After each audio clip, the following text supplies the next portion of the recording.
existência de cerca de 30 partidos políticos implica negociações muitas vezes complicadas. Várias propostas pretendem limitar o número de siglas e querem acabar também com o desequilíbrio provocado pelos puxadores de votos, candidatos a deputado e vereador muito votados que acabam elegendo políticos do mesmo partido ou coligação que tiveram votação inexpressiva. Uma questão inquietante, todos sabem, é a forma como são eleitos os deputados no sistema proporcional. O modelo carrega uma distorção gravíssima e frauda a vontade popular ao eleger candidatos com 275 votos, como já ocorreu, graças à transferência de votos. Na proposta que representa a vontade do eleitor, os parlamentares seriam eleitos pelo voto majoritário e, dessa forma, as cadeiras passariam a ser dos candidatos mais votados individualmente. Como já disse, em outra ocasião, o voto transferível é uma deformação que estimula as legendas de aluguel, dos palavrões da política brasileira. Quanto ao sistema eleitoral, defendo o conhecido voto distrital misto, que inclusive foi aprovado aqui nesta Casa em 1999. Com 2 votos do eleitor, um no partido e outro no distrito, o sistema tem um condão de vitalizar tanto os partidos quanto a participação da comunidade no debate político. O fato é que o voto distrital aproxima o político da comunidade e o voto no partido valoriza o debate interno nas agremiações. Ambos aproximam o cidadão da política. Eu não acredito no voto distrital. Eu acho que, de certa forma, é um amesquinhamento da representação política. Eu montei uma proposta que foi aprovada no meu primeiro mandato de senador por unanimidade no plenário do Senado. Era uma proposta mista, um voto duplo. Você vota numa lista partidária montada pelo partido, mas o partido apresenta candidatos dentro de uma lista e candidatos avulsos à lista. Evita-se o efeito tiririca, o efeito cacareco desse processo, fazendo com que o voto proporcional seja contabilizado pelo voto partidário, pelo voto na proposta do partido. E o partido elege, então, conforme a legenda que adquire, um número determinado de parlamentares. A metade seriam os da lista, montada pela convenção partidária. A outra metade, conforme o número de votos obtidos, pela votação de cada candidato.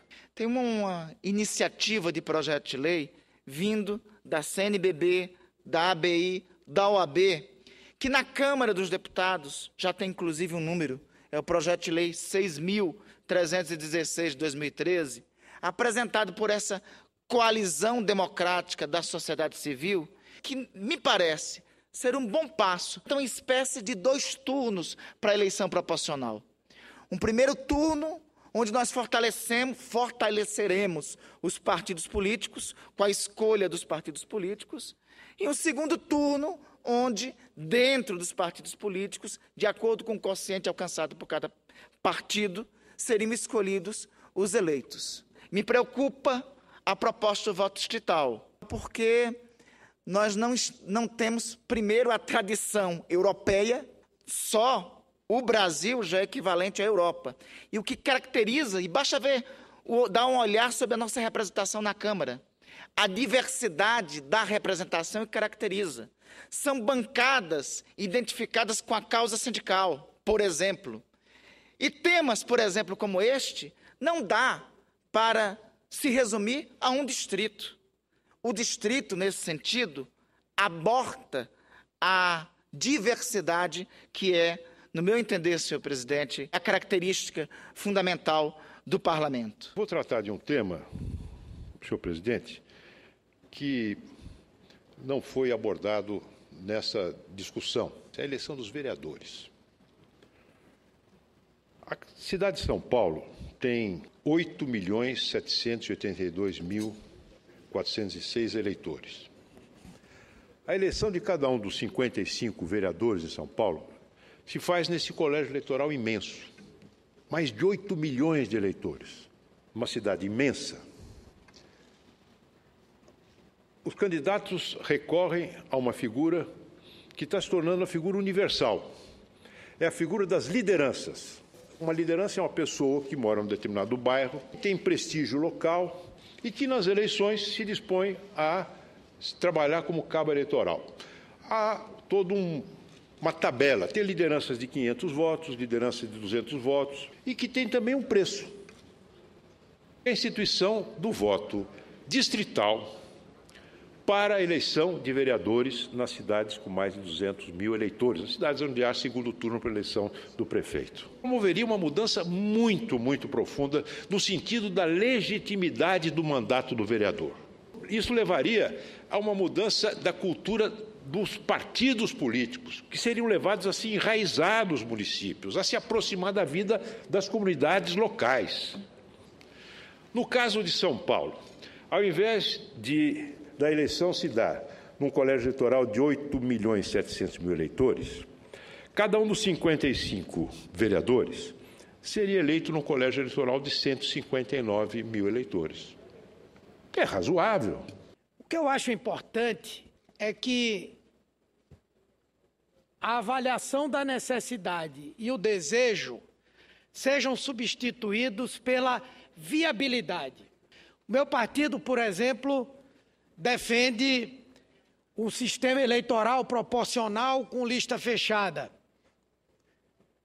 Acho que é preciso flexibilizar para que se possa construir alguma coisa que seja muito melhor do que isso que nós temos hoje aqui, que não permite a construção de uma maioria por parte de quem vence uma eleição presidencial, que obriga a esse chamado presidencialismo de coalizão, que na minha visão é uma aberração do ponto de vista político, e todas as implicações dele nós estamos vivendo há muitos anos sem promovermos mudanças efetivas. Partimos para uma situação que agravou ainda mais o país, que é o aumento do número de partidos. São 32 partidos registrados no TSE. 16 compõem o Senado e 28 compõem a Câmara. Se está difícil ser governo nesse país, montar base de apoio, está ficando difícil legislar também no país. É praticamente impossível fazer acordo com 28 líderes, como temos na Câmara. Nós estamos perigosamente competindo com a Argentina nesse aspecto. A Argentina tem 70 partidos. Partidos que são constituídos, que não têm um voto, não elegem um parlamentar, tem voto, mas não conseguem eleger um parlamentar, continuam recebendo o fundo partidário. Consequentemente, a existência desses partidos termina, de certa forma, só e somente só favorecendo ao dono do partido. Alguém que termina com o fundo partidário transformando aquilo em renda pessoal. Então não tem como.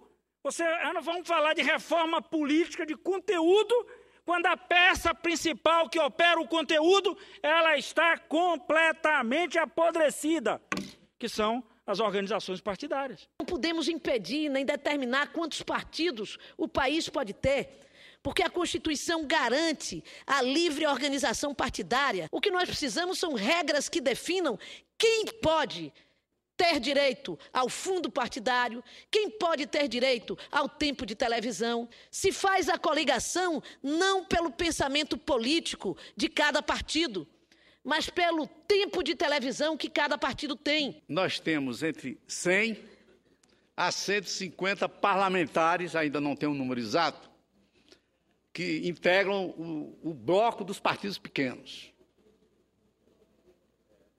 Os partidos pequenos podem, então, definir uma reforma. Se isso não for negociado com eles, garanto que a reforma vai ficar no papel quanto à derrubada da aliança proporcional. Veja depois do intervalo. Senadoras reclamam da falta de apoio para eleger mulheres. Para você fazer parte de um processo político e debater a questão das mulheres é quase que um parto.